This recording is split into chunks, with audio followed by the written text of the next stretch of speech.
G'day everyone, this week sees episode 29 of the Aussie Mac Zone. How are you going? We're all going quite good over here.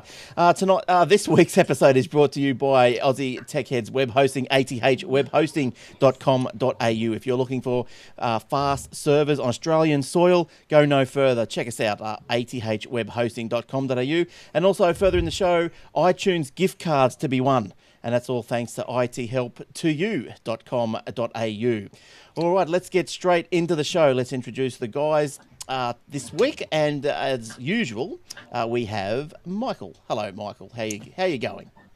Hi, Glenn. Hi, audience. Yeah, it's nice and hot where you are. You're in Sydney. You've been beating the heat. Yeah, It's not too bad. I feel sorry for Jason. He's the one that we have to worry about. It's only 30 there, isn't it? That's cool. I'd be needing a jumper.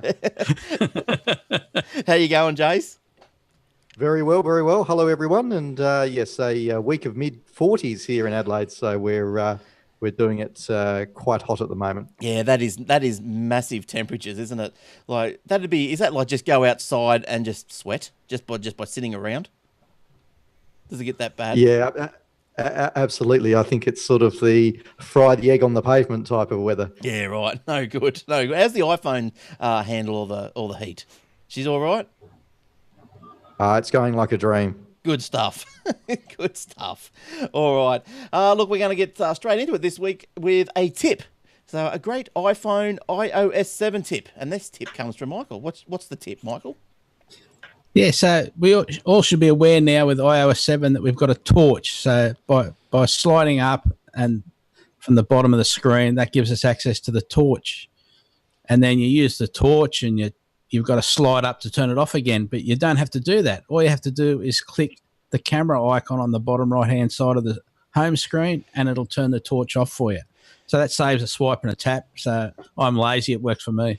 Yeah, good. I never knew that. I always swipe up for the torch, and I'm always fumbling around, swiping down and turning it off. So that's a good little tip. Trying to turn it off, yeah. Yeah. Oh, good stuff. Good stuff.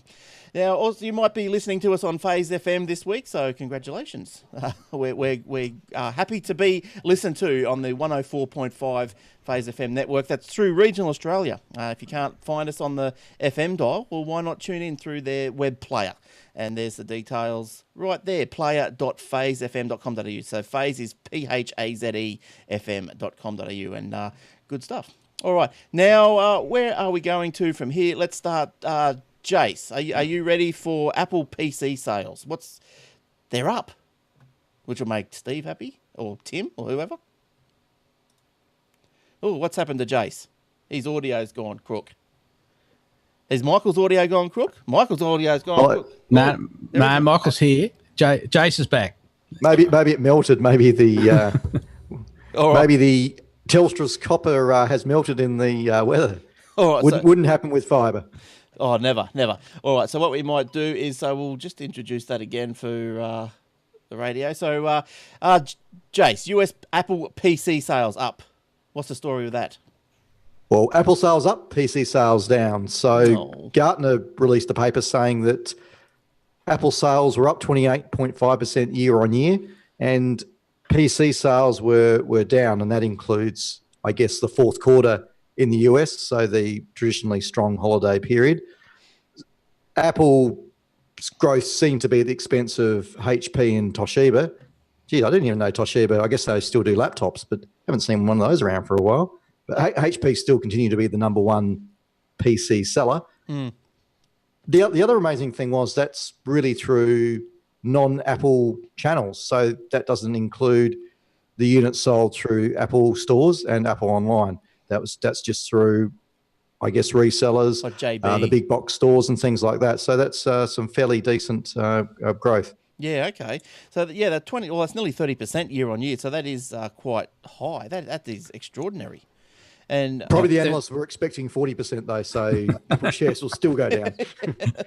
Yeah, probably. There was one thing is that at that end of last year where they couldn't supply enough iMacs, so that would have kept it down a little bit low at the end of 2012, that they didn't have that same problem at the end of 2013. But still, what was the problem with the iMacs? With the supply? They were newly released and they couldn't make enough. Same as the Mac Pros now. Yeah, okay, right. Well, the Mac Pros, we should be getting them any time before Christmas, shouldn't we? They're still coming. One or two. I think they're coming through slowly. Yeah, they're just teasing us, aren't they? They're teasing us. And Michael, you've got some more news on iBeacon.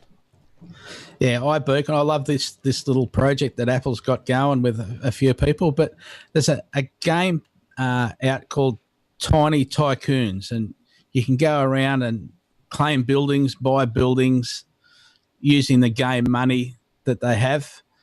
But now they're setting it up so that you could walk into McDonald's and whoever owns that in the game can tell you how much they want for it if they want to sell it. So you can start buying your real estate big time. Yeah. Is it like first in, best dressed with the store? Like, say you go into a new... Yeah, okay. Yeah, with that's basically what it is. Yeah, you've got to do some things to earn money to buy a store in the first place, but then you can charge rent or whatever for that bit of property. So are you into this game? Are you playing it? No, I'm just keeping up with what's going with iBeacon because I love the idea. Okay. I want to start selling that out here. I think it's great. Yeah, well, it looks like it's going to. Yes, well, I wonder, is that something you can wrap up just so you can sell it solely, or is it? Do you think? No, because it's an Apple-based thing. I think anyone they'll get into it, but all right. It's knowing how to set it up and use it. Now, Apple's got yet another new location to sell the iBeacons out of. And Jace is going to tell us where that new location is. I was quite excited when I saw this story come through. Well, I think it's quite close to you, isn't it, Glenn? It is. It is probably an hour away. Rabina's a bit closer, but what's happened, Jace, in Brisbane? Finally, the Brisbane store in MacArthur Chambers, which I think has been on the table, well, again, you'd probably know better than me, Glenn, probably for the last couple of years. Yes. I believe it's in a historic building, so I think there's been some hold-ups in the on-again, off-again Apple store. It's finally open, which will be the 3rd Brisbane store and 21st Australian store. And I did read or see somewhere as well that per capita Australia now has more Apple stores than the US. So I think that's quite a good claim to fame that we have there. Oh, yeah, that's good. That's good. Now, so when did it open? The 21st of... No, that's the 21st store. 21st Australian store. I think it's opening on Friday, this coming Friday, 10 o'clock. Oh, okay, nice. So if you're in Brizzy, go down and check that one out. You might get a shirt. Ooh, if you're lucky. Yeah, that's up for you, Glenn. You've got to get that for all of us, man. Oh, right. Yeah, okay. I'll make the journey on the train. This will be the 3rd Brisbane store. Yeah, that's right. Yes, and yeah, cool. Brizzy, eh? So look. Well, I think if you're in Brisbane, it's worthwhile getting along. It's always a bit of fun for the opening of an Apple store, and yes, T-shirts and normally a few giveaways, and you get cheered and clapped as you walk into the store, so all a bit of fun. Oh, yeah, how good is that? How good is that? Have you been to an opening, Jace? Oh, funnily enough, after waiting so long for the Adelaide Apple store, I think I was in Sydney when the Adelaide one opened, so I actually missed out on that opening. Yeah, so right. No, I have never been to one. And Michael, have you been to one? No, I haven't, mate. Nah. No. They were in opposition to me. I was at work when they opened the one at Penrith with me, so... So you were out the back throwing stones. I didn't think they knew it was me until then. All these little ting, ting, tings on the roof. What is that? That was me. Yes. All right. So, so that's good news for Brisbane people. So, look, I'm sure if you're in Brisbane or even if you've got an interest in this, doesn't matter where you are, you'll be able to look, it'll be tweeted the hell out of, and it'll also be, just through all those live blogs and all that sort of stuff everywhere. So I'm sure if you Google on the day, Apple Store Brisbane opening, I'm sure you'll find some Apple Store opening goodness to fill your mind with. All right. Okay. So look, we've got heaps more stories, and we're going to get through some more after this quick break. All right, welcome back. And now let's move on to more stories, because this is what we do on the Aussie Mac Zone. And this is episode 29 this week, so glad you could be with us. The US Target stores point-of-sale machines were infected with malware. Nasty. So Target stores, we all know the Target. We've got Target out here. Now, about 40 million and 110 million customers' credit and debit card data was stolen over the recent Black Friday sales. So we all remember the Black Friday sales. Although the data is encrypted between systems, there is a short time when the data is stored in plain text after you have swiped your card. that's not too good. This is when the software scrapes the terminal's RAM and steals the data. At least 3 other big retailers have also allegedly been hacked, but they've not been as forthcoming as Target has been. So this is a pretty major thing, I think. 40 million, 110 million customers. What is this software? And I'm sure the software is probably used more widely than probably just in the US. You would imagine if it's affected 3 other retailers. But well, it's a pretty major security breach. I mean, if their point of sale terminals, front counter terminals have been infected, and that's a fairly major breach on their part. But again, in reading and details that have come through around that, it's more than just credit card numbers that were taken. It was things like customers' email addresses, phone numbers, etc. So they're typically things that you would find in basically the back-end database. So it looks like that might not have been the only thing that got hacked at Target. And I guess the other thing is, again, to point out that the US Target and Australian Target don't have anything to do with each other, so it doesn't affect Australian customers. No, unless of course you we're over in the US and used your credit card in a US Target store. But you would think that some of the software would be like that. Like it's probably not just it's just not for the US stores because it's affected 3 stores. So it's obviously a big thing. And where does all our software come from? It probably does come from the US half the time. So it is possible that this is happening over here. Would that be a fair assumption that it could happen? So unless I would have thought it could happen. Yes. And I'm sure everything's being checked in the background as we speak. I'm sure they're triple checking it all now. So I don't know. I don't know if anyone here knows, or if anyone can enlighten us. But when it says in the story, it goes on to say that let me find it here. The data is encrypted, but there's a short point in time when the data is stored in plain text after you have swiped your card. So my question is, why would that be? Like, is that because it's just read as it's stored on the card as plain text, and that's just how it's delivered across the swipe? Why would? Well, if you're taking it off, so if you're taking off a magnetic stripe, that will be in plain text, I guess, because that's old school. But we are moving towards a system now where most of us have got cards on chips on their card, and that is a more secure method.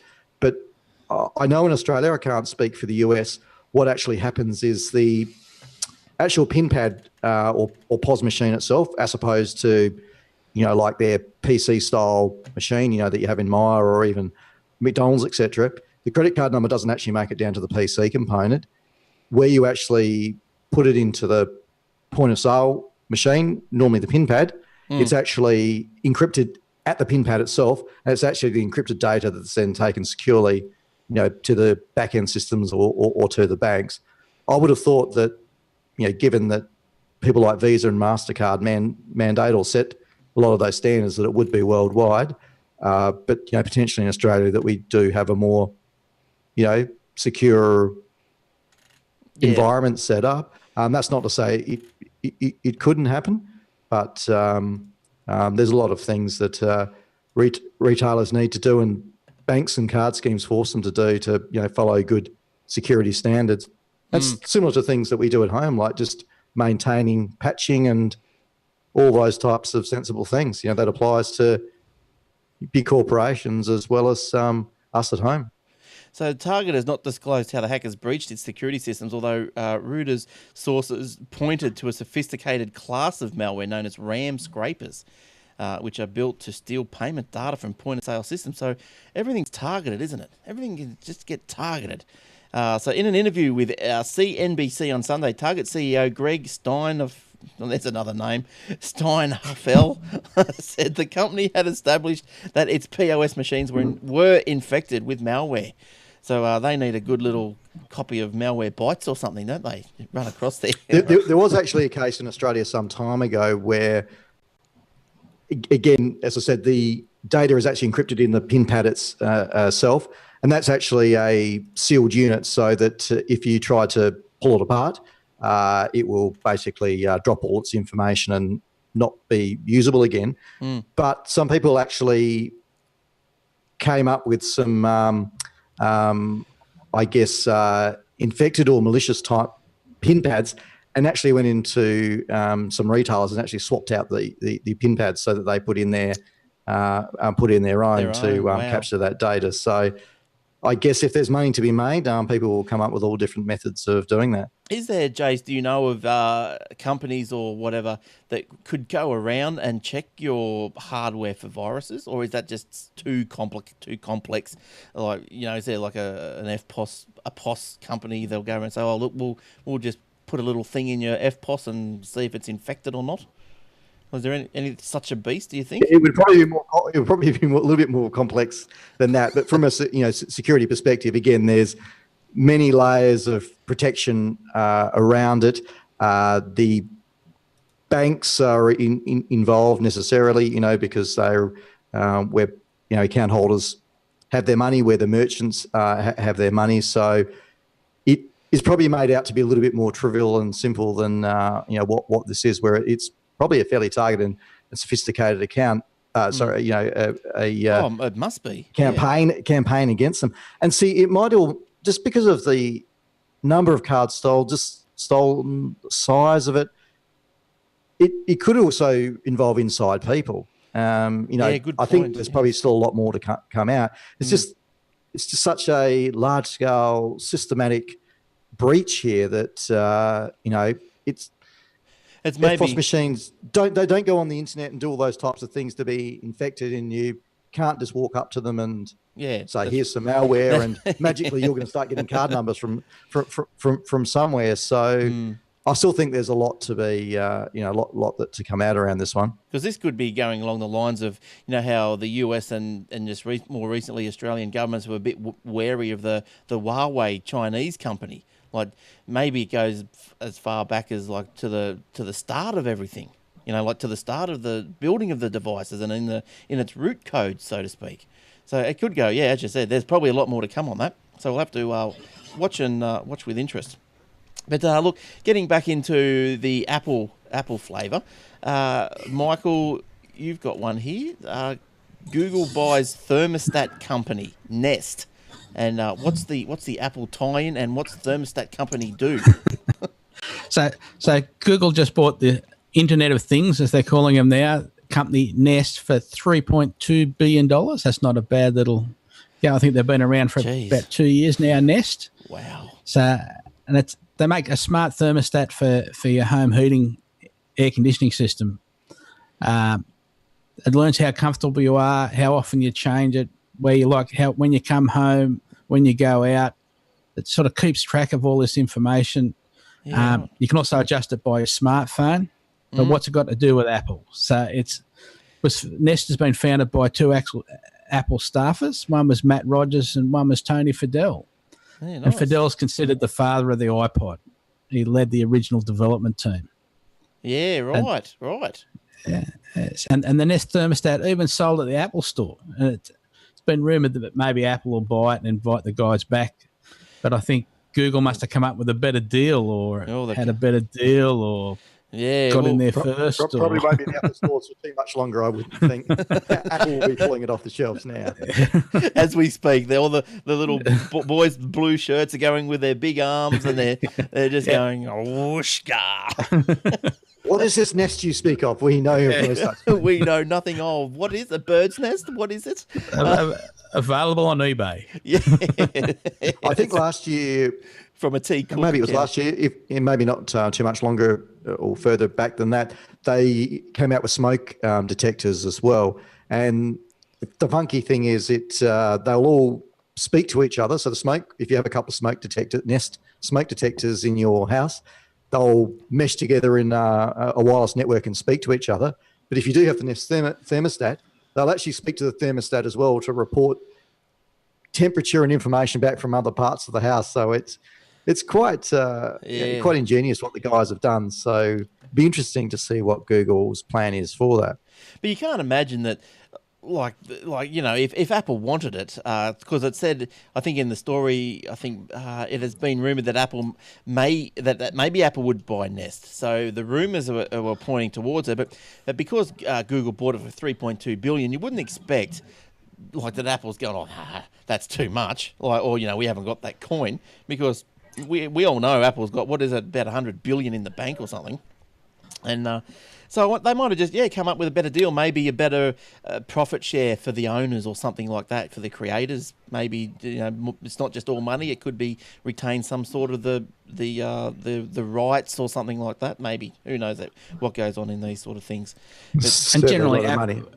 Yeah, when Apple buys something, normally it tends to disappear, and I don't think they'd want the Nest stuff to disappear necessarily. So, yeah, but that's good. So Nest, Internet of Things. So cool, good stuff. All right, feel like some music? Well, we're going to give you some. We'll be back soon. Okie doke. Mobile apps surges. Welcome back. Aussie Mac Zone, episode 29. Mobile app use surges, 115%. Jace, you love your apps, don't you? Absolutely. So in 2013, we saw 115% explosion in the use of messaging social applications for the iPhone. And I guess if we look at some of the popular things that came out last year, we had Snapchat and WhatsApp and things like that coming on, which yes, that apps are popular, but also I think they're displacing some of the social media, like even Facebook. I think Facebook is actually a little concerned now that its demographic is probably, I think, 30, 40-year-old type people, maybe mums at home and things like that. All the young kids these days are on the Snapchat and WhatsApp and that.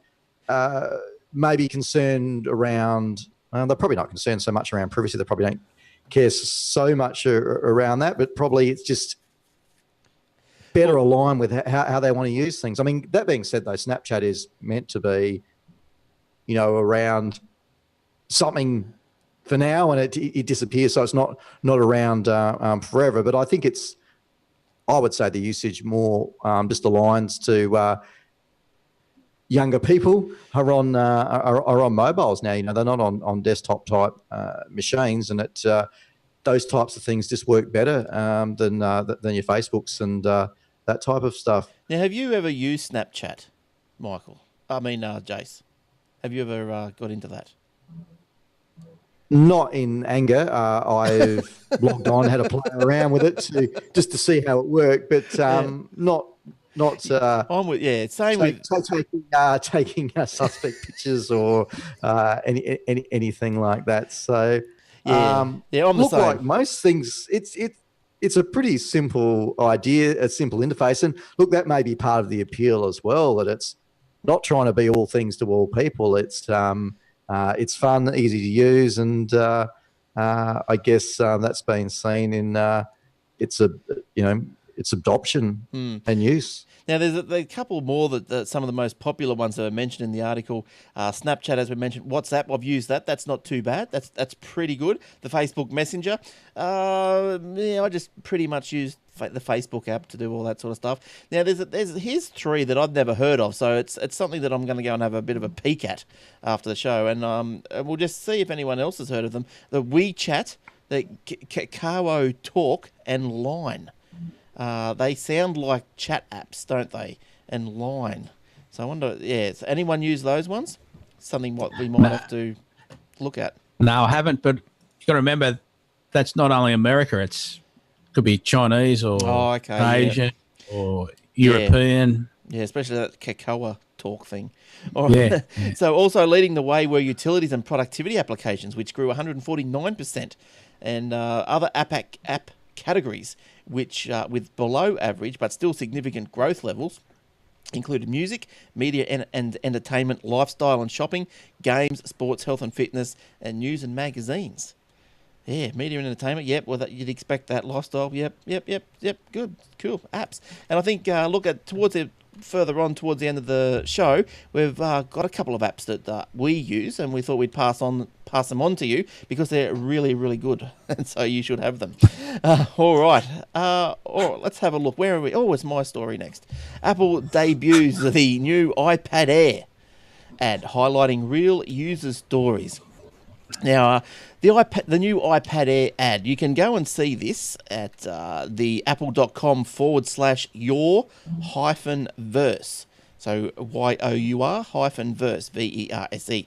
Now, this is just another ad, just obviously to sell the iPad. But well, these ads, I think they succeed because they're motivating, aren't they? They're showing you the highlights, the highs of life that people can reach if they study hard and do the right things. They've got what are those windmills, the bloody wind generator things?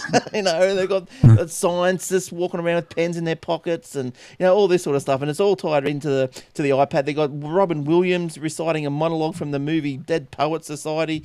It highlights poetry, beauty, romance, love, and these are what we stay alive for, and the powerful play of life, of which apparently Walt Whitman wrote. And accompanying the words, which conclude with "What will your verse be?" The video depicts a wide variety of human pursuits that make use of iPad Air. So, very uplifting video. So if you're a bit down, go and have a look at apple.com/your-verse. Yeah. So you guys have seen it, Michael. What are your thoughts on the your verse? You like it? Yeah, it's like Apple's. I can't think of a bad Apple ad actually, but they the way they also give you the backstory to it with on that Your Verse page is really good, with the bits of information about each of the clips that goes to it. That's so it's very good. So is this clip? Sorry, Mike, Jace, you can have a shot. Oh, look, I think it just follows on their recent theme of ads from there was the Christmas one, and before that the iPhone one, which was about the iPhone being the camera rather than a phone. So it's really, I guess, subtly providing basically real life use or real life stories about the devices, rather than just, hey, here's an iPad, it's $499, go and buy it type of thing. So yeah, it's the Apple style, I guess. Yeah, look, I'm at the start point of I'm going to get my little girl. She wants a tablet, like a 10-inch tablet, and you can't buy anything else but an iPad, can you? Like you can buy that. You can look at these Android things, but then I just remember back to how much trouble I had with them. I look around, everyone else has got an Android phone or tablet, and think, how much trouble are you having with yours? You just think you just can't go past the iPad. You really can't. I think in the tablet space, so interesting you say that. I would say that a lot of people who have gone to an Android phone just to try it out, or it suits them better because the larger screen, etc., over an iPhone, still have an iPad, because, when it comes to tablets, the iPad is really all that's there. In the Android space, the Android tablets just tend to be big phones, and the apps are scaled up for them, and it, is not the same thing as where for the iPad, the apps, a lot of them are, you have different versions, or there's different things for the iPad versus the iPhone. So it is a better experience at the tablet sized device. Yeah, well, yeah, you can't. Seriously, you can't go past it. Seriously, to the point where, like, she's her grandfather wanting to buy her a tablet, but he's only wants to put in, say, 250, even to the point where I'm going to put in the rest, just so she can have something that she's going to be able to use and not worry me with every 5 minutes. Buy the good case, my friend. Buy the good case. The good leather case. Oh, Griffin have a really good thick one that's with plenty of protection around the sides and things. Oh yeah, okay, yep, yeah, sweet. Because I noticed just another quick little thing. Just this is a little bit off the topic, but I've noticed that these third-party devices that are coming out, like your docking stations for clock radios and speakers and amplifiers or whatever, a little bit of a tip maybe for people who haven't bought one yet is that if you're going to buy one for the iPhone, like some of these docking stations and bedside clocks and everything that dock, is that if you've got a cover or a skin on your phone, it won't fit into the dock.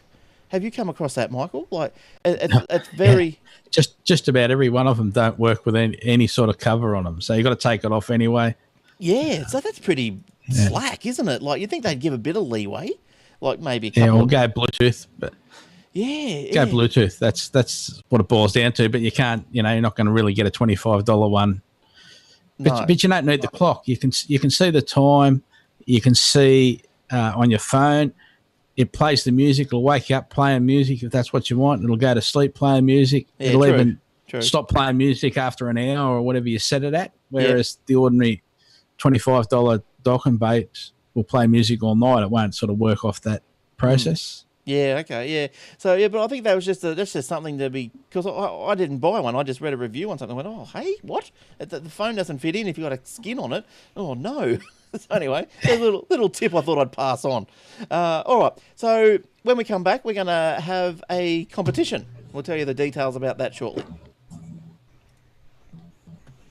Now, if you'd like to win a iTunes gift voucher, look, I've still got a few here. Look at that. I've still got quite a few.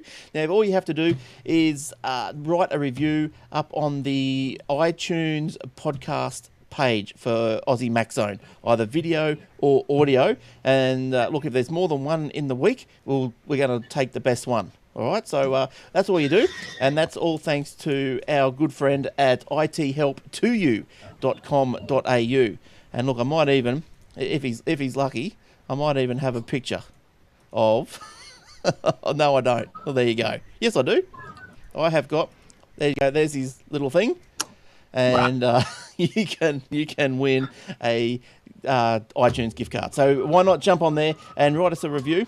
And see how you go. Get a card. Not for Christmas, but maybe for Easter or something. All right.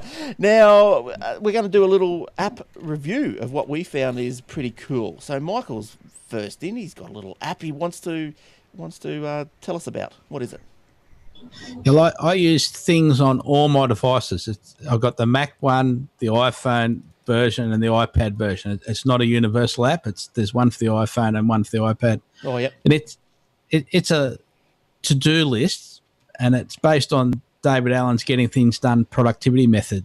Oh, yeah. The app's probably been developed over 3 years maybe, and it's had a few major upgrades. They don't release one every week, but they do make serious upgrades. And the last major upgrade they had on beta for about 6 months while they got it right, which was the over-the-air syncing, so that you had all your three devices exactly the same. And now that they've got the iOS 7 system is being better understood at their end, I know that there's some more upgrades coming. Right, okay. But one other point that's really important is they have fantastic support. I've emailed them probably 3 or 4 times, and they've always come back within a couple of hours, even when I did it on Boxing Day, while I was just sitting there going, oh, why can't I do this? And they write back and give you an answer, how to do it, or how to suggest a better way of doing things. Nice. So, and I think they're in Germany, so they get back within a couple of hours. It's great. And that's the most important thing, is service to me. Yeah, well, that's right, especially like on Boxing Day. That'd be like would it be Christmas Day for them? That's that's great. Yeah. They're pretty it's just keen. amazing. Yeah, so that was called Things.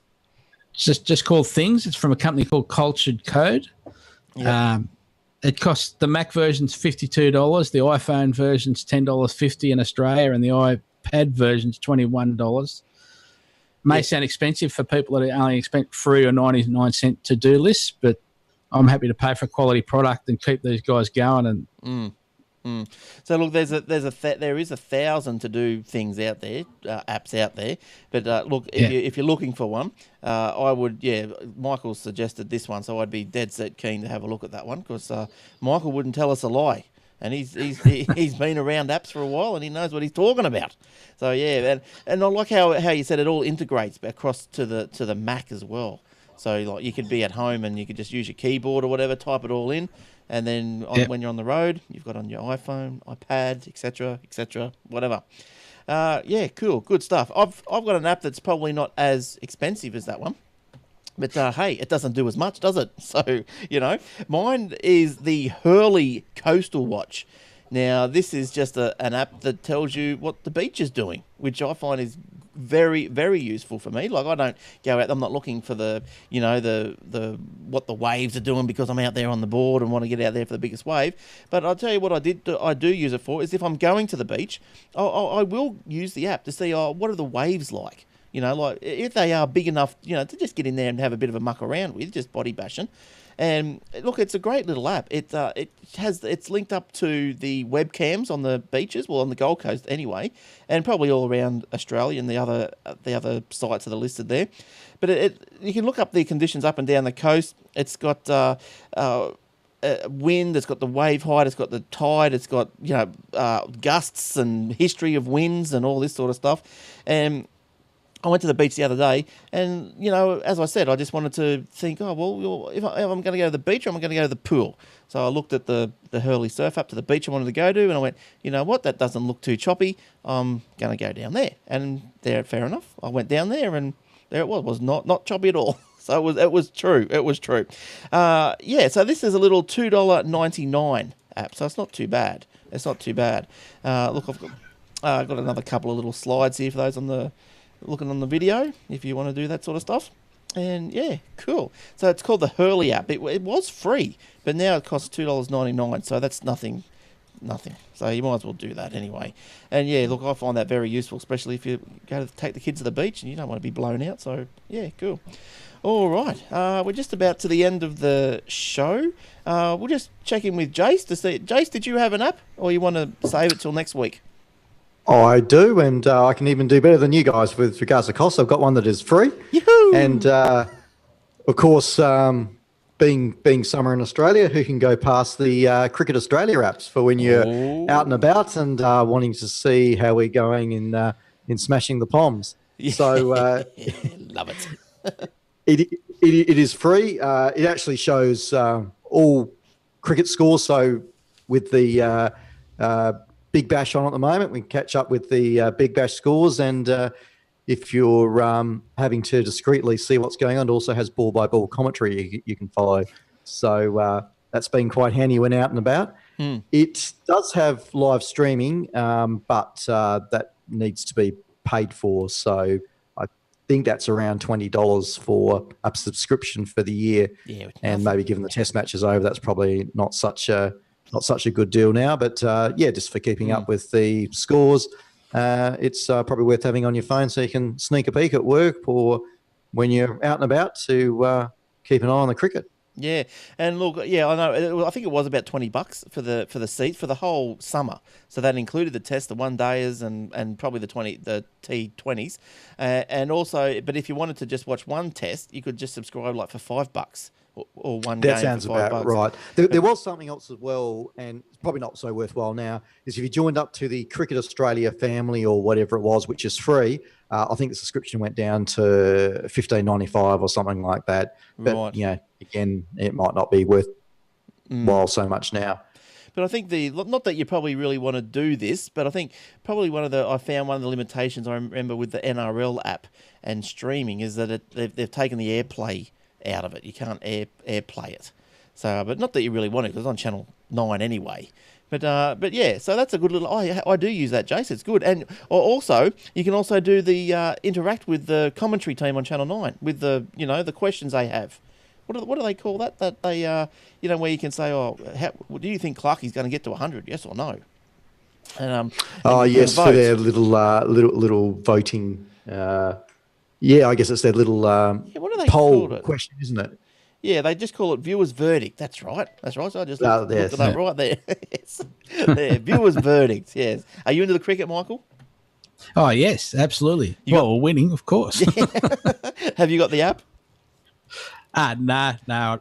But I do listen to it on the radio every now and again. I don't mind the radio. The other thing I saw the other day was with the cricket, the Big Bash have been using an American marketing company that does the baseball and the league, and that's why there's so much more entertainment at the Big Bash games. Yeah, okay. Look, I haven't been a big follower of the Big Bash until this year, and I've been finding it quite entertaining, especially like it just seems to be on Channel 10 every night, you know. So like you just flick, oh, what am I going to watch tonight? Not much on. You get, oh, Bash, yeah, watch a few Sixers and all that sort of stuff. It's really good. Yeah, it's great. Yeah, because I was on Foxtel last year, so I think Channel 10 have done pretty well in picking that up because, yeah, as you say, there's not much else on. Just repeats on other stations. So, it's they're quite entertaining matches to watch. Yeah, that's good. All right, thanks for all that. And so that brings us to the end of the show. So if you want to contact us, and look, a lot of people have emailed me saying, how do we contact you? Don't ask me how that works, but I'll tell you that you can email us at Glenn, Michael or Jason at aussiemaczone.com.au. Now, you can also get us on the Twitter. The show is at Aussie Tech Heads, as it's produced by Aussie Tech Heads. So at Aussie Tech Heads, you can get me personally at Glenn Goodman, Jason at Jason Walmsley, and Michael, he's just email. He's only on Snapchat. That's right. Facebook.com/Aussie Tech Heads. Now you will find if you're into the apps, you'll be able to get. I try and put a paid app that has gone free for one day, for that day only, every day. If there's nothing, most days there's something there, I'll put something there. Some days they're a bit repetitive, so I'll leave it alone. But most days there's something there to take, whether it be a game or a productivity app or whatever. What you get the hang of it. So that's not bad. Look, YouTube, you want to see the video, the recording of the show in video, youtube.com/Aussie Tech Heads. And also show notes. And the webpage, aussiemaczone.com.au. So, yeah, good stuff. Oh, that brings us to the end of the show this week. So, thanks for coming in, Jace. It's good to see you. Don't get too hot down there in Adelaide. Try and stay cool. Absolutely, and look forward to chatting Mac and Apple to everyone next week. Good stuff, and we bid farewell to Michael as well. We'll see Michael next week. Yeah, looking forward to it already. Oh, good stuff. See, that's the attitude we love to hear, and that's what happens on the Aussie Mac Zone. We love it. All right, so we'll hopefully be listened to by you guys next week as well. So until then, it's bye from us at Aussie Mac Zone. Ta-ta.